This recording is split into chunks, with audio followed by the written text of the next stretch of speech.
Eso, ahí sí. Entonces, vamos a adentrarnos a la unidad 3, donde trata de la desigualdad a la equidad. Un reto universal. Este tema es un poquito extenso, cierra muchos términos importantes como la globalización, la equidad, la desigualdad, y eso que nos hace parte de una sociedad. Voy a hacerles más chiquito, como para que ustedes describan lo que están viendo en esta imagen. ¿Qué estamos viendo? ¿Qué puede describir de esta imagen? De esta imagen,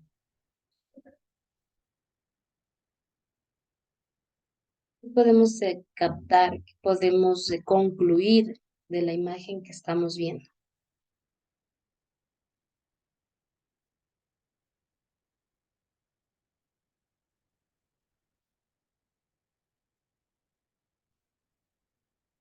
Gladys, ¿qué nos puede decir?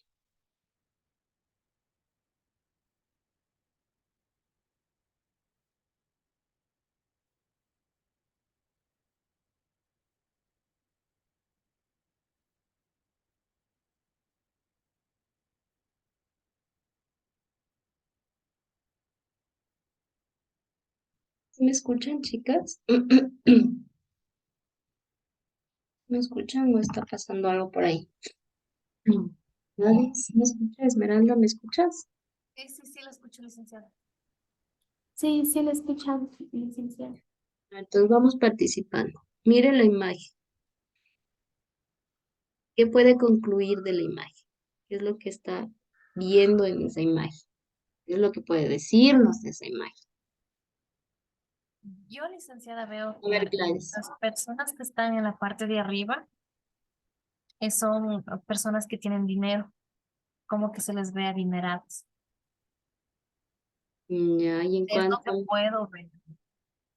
y allá abajo, Esmeralda.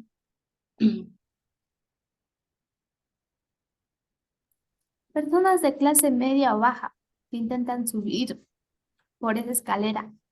Ya verdad. Vemos al de gorra azul que Ah, tiene como un ladrillo y una espátula, ¿verdad? Personas de recursos no tan altos como los de arriba, ¿no? A eso nos referimos cuando nos adentramos al tema de la equidad.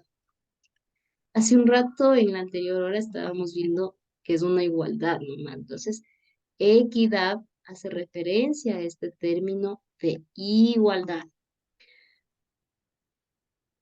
Pese a los avances tecnológicos que se han registrado desde la Segunda Guerra Mundial, gran parte de la humanidad todavía no puede satisfacer sus necesidades básicas. ¿Cuáles son sus necesidades básicas? Alimentación, vivienda, educación y salud, ¿no? Que sean parte de eso. Alimentación, vivienda, educación y salud. Por ejemplo, que tenga servicio de agua, que tenga servicio de luz, los servicios básicos que nosotros llamamos, ¿no? Para tener, para vivir, por lo menos para vivir. De acuerdo al informe de las Naciones Unidas sobre el Desarrollo Humano, el 83% de la riqueza del planeta está en manos de una quinta parte de su población. Es decir, que si es que, mire este dato, el 83% de la riqueza, es decir, que el 83% de las personas que son ricas pertenecen a una quinta parte de la población. Y 1.200 millones de personas en el mundo todavía viven en la pobreza extrema. Les pregunto a ustedes, ¿viven en pobreza extrema? Gladys, Esmeralda, ¿viven en pobreza extrema? No, licenciada. No, ¿verdad? no, No, ¿verdad? Porque yo veo que están pagando por su educación, que Gladys trabaja. Esmeralda, no sé qué haces todavía, pero sé que estás estudiando, que tal vez tienes que alimentarte, tienes donde vivir. Entonces tenemos esas necesidades que no entramos en el grupo de pobreza extrema. Desde mediados del siglo XX, el problema del hambre fue visto principalmente como una batalla entre la producción de alimentos y el crecimiento de la población. La tecnología aparecía como llave maestra para la solución del problema de la disponibilidad de alimentos. De la investigación agraria surgieron en las últimas décadas importantes adelantos tecnológicos que, según la Organización de las Naciones Unidas para la Alimentación y Cultura, multiplicaron la producción mundial de alimentos por encima del crecimiento de la población. Si bien el número de alimentos disponibles por cada persona en el planeta se multiplicó, la pobreza y la inanición se incrementaron aún más. El problema, en consecuencia, no tenía una raíz tecnológica, sino social. El hambre y la pobreza estarían relacionadas más bien con la desigualdad distribución de los alimentos entre y dentro de las naciones. Frente a esta dolorosa realidad nos enfrentamos a la urgente necesidad de ser conscientes de la importancia de lucha por la equidad y la igualdad.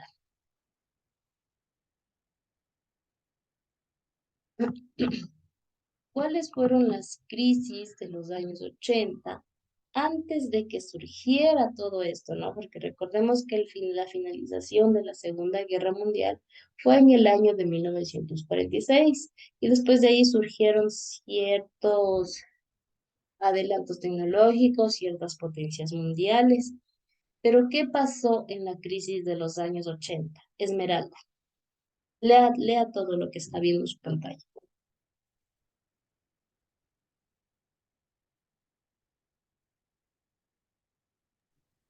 Durante los años 80 y 90, muchos países en vía de desarrollo, entre ellos los de América Latina, experimentaron una segunda crisis y una gran dificultad para pagar sus deudas externas. Pero, ¿cómo llegaron a adquirir estas deudas? ¿Fue acaso la irresponsabilidad de los países en vías de desarrollo o respondió más bien a un proceso mundial? Veamos cuáles fueron las circunstancias que motivaron este alto endeudamiento. Continúa, Esmeralda.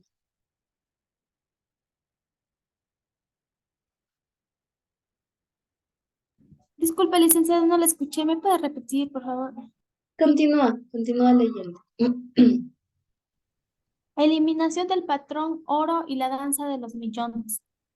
Después de la Segunda Guerra Mundial, los países firmaron un acuerdo para crear un sistema monetario estructurado en torno al dólar, la moneda más fuerte de ese entonces.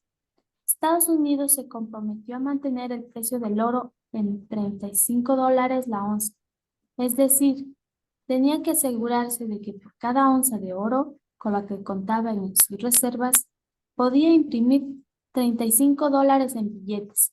Los demás países debían adaptarse y regular sus monedas en función de esto. Para 1971, Estados Unidos se vio ante la presión de devaluar su moneda, porque el monto de oro en sus reservas había disminuido a un punto peligroso. La guerra de Vietnam y la pugna entre las grandes potencias habían determinado que Estados Unidos imprimiese más billetes de lo que le permitían sus reservas. Imprimir más billetes de lo que les permitían sus reservas, ¿no? Entonces ya empezó este tipo de engaño, este tipo de falencias, todo por la ambición de tener más. Acá arriba decía, a $35 la onza de oro. Quiere decir que con 35 billetes, ¿a qué nos referimos con esto? Si pueden ver a la balanza que está a la izquierda, ¿cómo se calculaba esto, no? Que que una onza de oro equivalía a lo mismo de 35 billetes. Entonces, es como ponían el precio para la onza de oro. Entonces, ¿cuántos billetes logra pesar igual que la onza de oro? Entonces, ese era el valor que valía la onza. Eliminación del patrón de respaldo en oro. Gladys. Listo, licenciada. ¿Sí me escucha? ¿Sí? Ya. En vez de devaluar su moneda, Estados Unidos eliminó el patrón de respaldo en oro. Ya no requería guardar este metal por los billetes que emitía. El número de billetes impresos dependería desde entonces de la Reserva Federal de Estados Unidos. En vez de sufrir una devaluación, el dólar pasó a tener más importancia en el mundo. No obstante, el valor de todas las monedas pasó a depender del dólar, por lo que desde ese momento los países comenzaron a acumular dólares, aunque estos solo fuesen papel. Esta impresión de billetes comenzó lo que el economista argentino Aldo Ferrer denominó la danza de los millones. Había muchos billetes disponibles en el mundo que entraron a la banca privada y que estuvieron abiertos para el crédito. Los bancos del primer mundo necesitaban encontrar países donde colocar estos billetes. Muchos de estos países pertenecían al tercer mundo. Gracias. Sigo. No, hasta ahí un ratito explico. A ver, cuando se empezó a crear los billetes, a producir los billetes, como decía arriba, ¿no? Hicieron en referencia al oro, ¿de acuerdo? Pero ¿qué pasó después? Había demasiados billetes, es como que en un banco hubiera muchos billetes y ese dinero se quedará ahí estancado, o sea, no hay cuentaahorristas que saquen ese dinero, ¿no? Tenían tantos billetes que trataron de encontrar la forma de que esos billetes pasen o se vayan de ese lugar. ¿Y cómo lo hacían? Dando créditos o colocando en otros países, colocando en otros países. Y eso es lo que a estas grandes potencias les favorece, ¿no? Incluso en Ecuador también tenemos la deuda externa, que son prestaciones de dólares a otros países. Entonces ellos trataron, le diría yo con otras palabras, de embaucar a otros países para que ese billete, esa producción extra de billetes salga.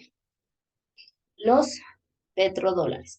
Al inicio, el boom del dinero era el oro. Después llegó los dólares. Gladys continúa. Los petrodólares. ¿De qué se trata este tema? Listo, licenciado. En 1973, la Organización de Países Exportadores de Petróleo, OPEP, no sé qué significará, licenciada. Organización de Países Exportadores de Petróleo. Eso significa OPEP. Decidió aumentar en un 70% el precio internacional del barril. La fuerte subida de los precios del crudo generó grandes ingresos para los países petroleros. Pero este dinero no se quedó en los países del origen, sino que fue a parar a los bancos internacionales. Para poder pagar los intereses, las instituciones bancarias de los países desarrollados tenían que invertir este dinero y su mejor alternativa fue prestar fondos a los países en vías de desarrollo.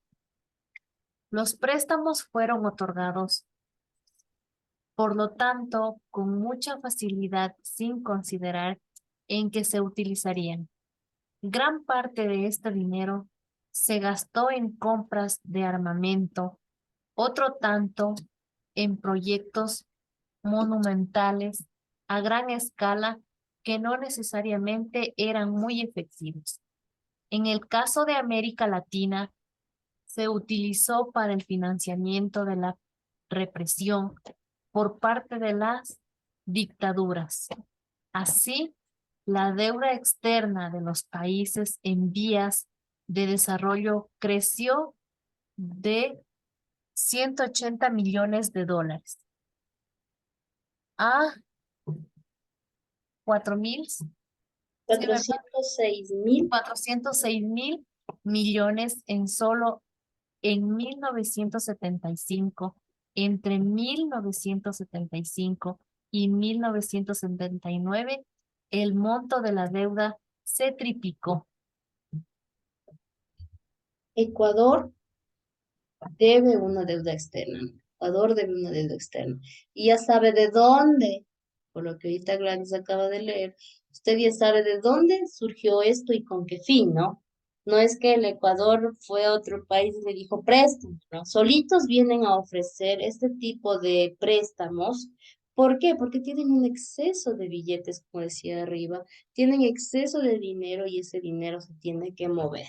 Entonces, eh, me atrevería a decir que le escogieron a los países en vías de desarrollo, los que no son primera potencia mundial o no son potencias mundiales, para otorgarles este préstamo de la deuda externa. Y Ecuador no solo es uno de los deudores, hay algunos países, principalmente los de bajos recursos económicos, ¿no?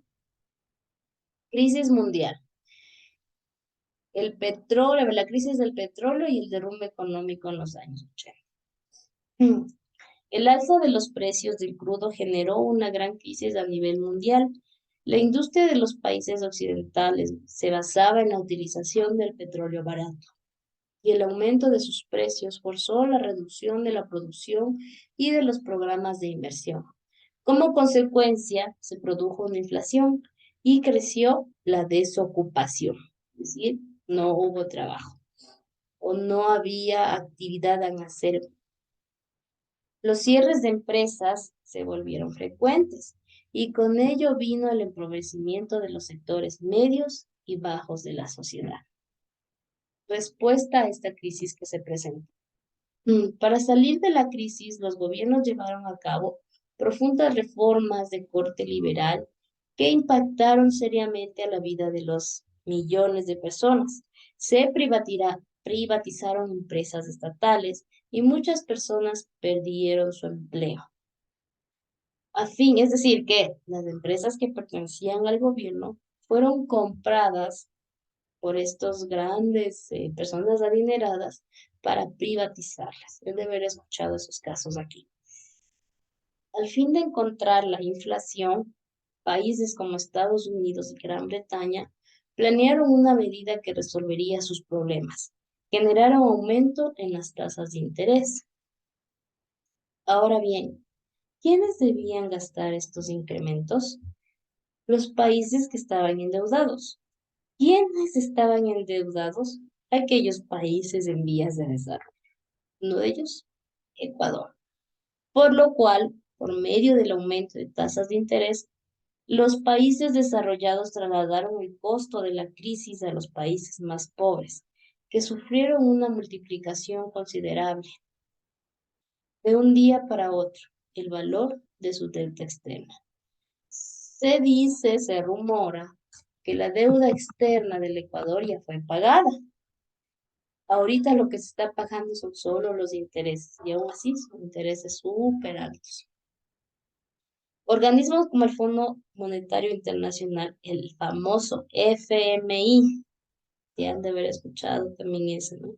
Sí, el actual presidente, el antiguo presidente y el actual presidente tienen un convenio con el FMI, Fondo Monetario Internacional.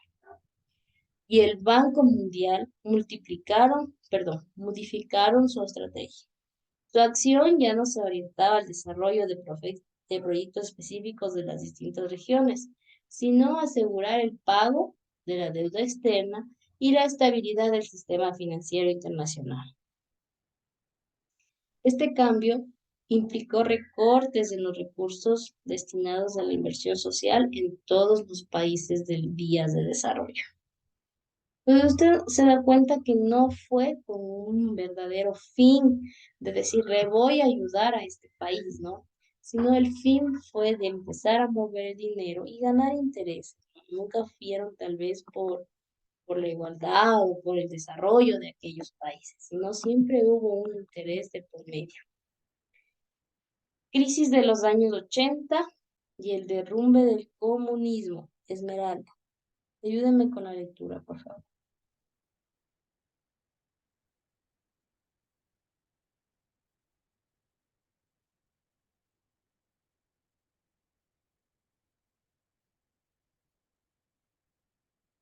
¿Me escuchó, Esmeralda? Mm, Sí, Sí, licenciada. A ver, ayúdeme con la lectura. La crisis de los años 80 y el derrumbe del comunismo. La crisis económica de los años 80 provocó un fuerte malestar social en los países de Europa Oriental y aumentó el rechazo en la Unión de Repúblicas Socialistas Soviética, URSS. La apertura les permitió organizarse y manifestar sus críticas al gobierno. En 1989 se sucedieron revoluciones populares en Polonia, Hungría, Alemania, Checoslovaquia, Bulgaria y Rumania. Polonia fue el primer país de Europa del Este que formó un gobierno no comunista. El proceso comenzó con una serie de huelgas en el verano de 1988 y finalizó con la derrota electoral del Partido Comunista. Un sector importante de la clase trabajadora se había afiliado a una nueva organización sindical abiertamente disidente del Partido Comunista llamada Solidaridad. Las olas de cambio llegaron también a la República Democrática Alemana, donde se sucedieron una serie de manifestaciones masivas que culminaron con la demolición del muro de Berlín. Esta inmensa pared que dividía a la ciudad de Berlín en dos fue el símbolo más visible de la división entre el Oriente comunista y el Occidente capitalista. Cuando la multitud lo derrumbó en 1989, el mundo entero reconoció que el comunismo había dado un nuevo giro. A pocas semanas del derrumbe, el entonces canciller de Alemania Federal, Helmut Kohl, presentó una propuesta para unificar al país. Esta generó desconfianza en las potencias europeas, que desconocían cuál iba a ser la respuesta de Moscú. Sin embargo, la URSS sorprendió al mundo entero cuando manifestó su acuerdo con la propuesta de unificación. Los nacionalismos cobraron fuerza y dos estados se fragmentaron. Checoslovaquia se dividió en República Checa y Eslovaquia, y Yugoslavia en 5 repúblicas: Macedonia, Eslovenia, Croacia, Serbia y Montenegro, y Bosnia-Herzegovina. Los movimientos nacionalistas de la Unión Soviética, en medio de la crisis económica, causaron en 1991 su disolución y su fragmentación en 15 repúblicas independientes, de las cuales la principal es la Federación Rusa. Gracias, Esmeralda. ¿Qué es la URSS? Era la Unión de de las Repúblicas de las Sociedades Soviéticas, ¿no? Eh, Esto de la URSS existió, no me acuerdo si fue desde antes de la guerra o cuando terminó la guerra. Hicieron un tipo de pacto para que todos estos países que se vieron involucrados en la Segunda Guerra Mundial llevaran la paz, así, ¿no? ¿Y qué fue lo que hicieron? Se reunieron entre estos estados, entre estas naciones, y eligieron a un solo director o un solo, no sería presidente porque no lo es, pero a uno que representara a todos estos países porque como que se unieron bien. ¿Y qué pasó? A través de todos estos sucesos económicos, la URSS era bastante fuerte, ¿no? Es como en la actualidad sería la Unión Europea. Por ejemplo, no todos los países forman parte de la Unión Europea, ciertos países nomás, ¿no? Entonces aquí en la URSS era lo mismo, pero haciendo énfasis que nace desde la Segunda Guerra Mundial, pues sociedades soviéticas, ¿no? Que tenían esta leve inclinación a este partido de soviéticos. Entonces ya hubo desacuerdos y todo eso, y esta URSS desapareció. Fue una noticia bastante fuerte y hay documentales acerca de esto. Vamos a continuar. Preponderancia de los Estados Unidos. Ahora vamos a América. ¿Qué pasó con Estados Unidos? Gladys. Licencia. La disolución de la Unión Soviética marcó el fin de una era en la política internacional. La Guerra Fría había terminado en la década de 1990. La URSS dejó de ser considerada una gran potencia y Estados Unidos pasó a ejercer el dominio militar y económico, el cual compartió con la Unión Europea y Japón. Los problemas militares fueron encausados y la amenaza de una guerra nuclear fue aliviada con acuerdos de desarme entre las potencias, la expansión de la Organización del Tratado del Atlántico Norte, Tan.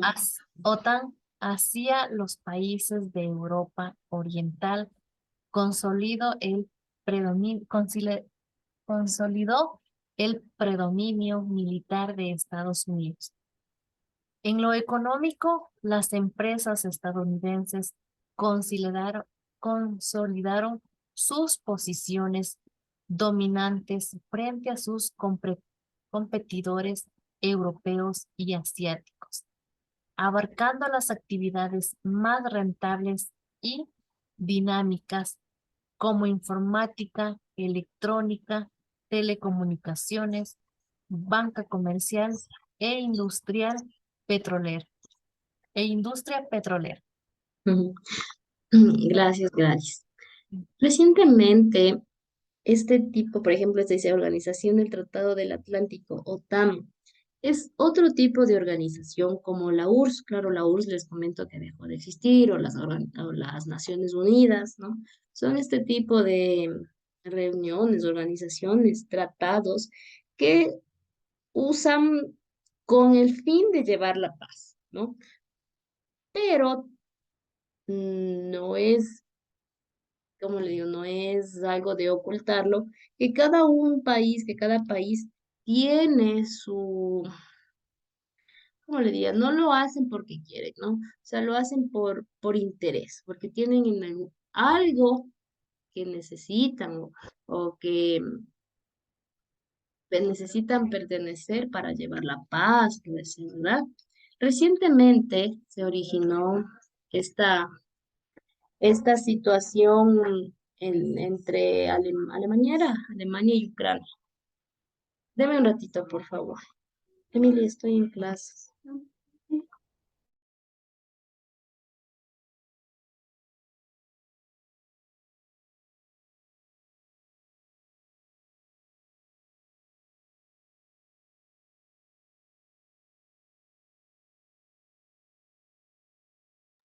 Disculpen un ratito.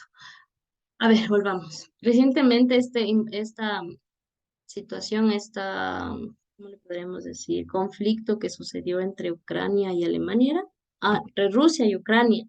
Por ejemplo, Rusia pertenecía a una sociedad, no me acuerdo, déjeme investigo.